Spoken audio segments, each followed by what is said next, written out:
दुनिया में तीन तरीके के लोग होते हैं। पहले बुद्धिहीन मूढ़ मूर्ख व्यक्ति, और दूसरे बुद्धिमान व्यक्ति, और तीसरे प्रज्ञावान व्यक्ति।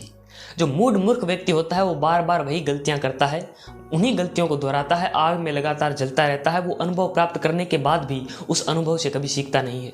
एक व्यक्ति था, उसकी शादी हो रखी थी और वो अपने मित्रों से, अपने दोस्तों से बार बार यही बात कहता था कि अगर मेरी पत्नी मुझे छोड़ के चली जाए तो मैं दोबारा फिर से कभी भी शादी नहीं करूँगा। वो अपने मित्रों से ये बात कहता है और संयोगवश जो उसकी पत्नी होती है वो मर जाती है 1-2 दिन बाद। और जब पत्नी मरती है तो पत्नी के मरने के 5-6 दिन बाद ही वो दोबारा नई लड़की की तलाश में निकल पड़ता है, नई शादी करने के लिए लड़की को ढूंढने लगता है। उनके जो मित्र होते हैं वो उसे समझाते हैं कि तुम तो कह रहे थे कि मैं शादी दोबारा नहीं करूँगा, मैं तो सपने में भी शादी नहीं करूँगा, तुम तो इस तरीके की बातें कर रहे थे। तब वो व्यक्ति कहता है कि रहने भी दो, सारी लड़कियाँ एक जैसी नहीं होती हैं, क्या पता ये लड़की अलग हो। वो फिर से शादी करता है और फिर से दुख पाता है, वो दोबारा दुख पाता है, वो प्रताड़ित होता है उस पत्नी के द्वारा। लेकिन वो भगवान से प्रार्थना करता है कि भगवान अगर ये पत्नी मेरी छोड़ के चली जाए तो मैं तीसरी शादी कभी भी नहीं करूँगा, सपने में भी नहीं करूँगा। पुरानी कहानी है, भगवान सुन लेते हैं, उसकी पत्नी मर जाती है और होता ये है कि वो कुछ दिनों बाद, 5-6 दिनों बाद दोबारा फिर से तीसरी शादी करने के लिए लड़की को ढूंढने लगता है। कोल्लू के बैल की तरह होता है बुद्धिहीन व्यक्ति, मूढ़ व्यक्ति, मूर्ख व्यक्ति। वो बार बार वही गलतियां करता है, बार बार वही गलतियां दोहराता है और उन गलतियों से कभी भी सीखता नहीं है। लेकिन बुद्धिमान व्यक्ति मूढ़ व्यक्तियों से अलग होते हैं, वो अनुभव से सीखते हैं।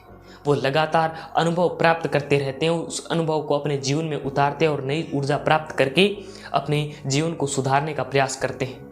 वो रचनात्मक काम में अपना ध्यान रखते हैं।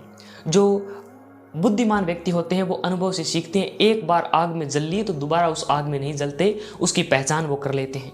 सागर का पानी पी लेते हैं एक बार तो वो फिर से दोबारा उस सागर का पानी नहीं पीते, वो पूरे के पूरे सागर को, पूरे के पूरे उस अनुभव से अपने जीवन में उस चीज़ को आत्मसात कर लेते हैं और उस अनुभव से अपने जीवन के अंदर चीज़ें सीख लेते हैं। तो तीसरे व्यक्ति होते हैं प्रज्ञावान व्यक्ति।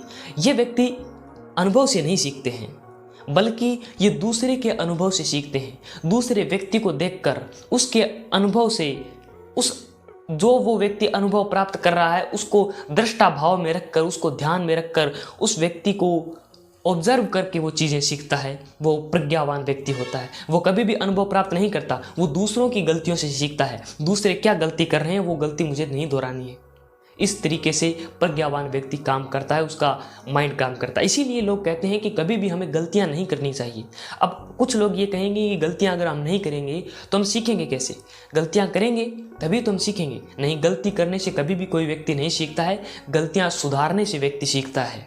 गलतियां हमें सुधारनी है। लेकिन फिर लोग, मैं ये भी कहता हूँ कि गलतियां हमें करनी भी नहीं चाहिए। तो लोग ये भी कहेंगे कि गलती अगर हम करेंगे नहीं तो सुधारेंगे कैसे? दरअसल हमारी उम्र 100 साल है और 100 साल इतनी ज़्यादा उम्र नहीं है कि जीवन के अंदर जितनी भी सारी गलतियाँ वो सारी गलतियाँ हम करें और फिर उन गलतियों से हम सीखें।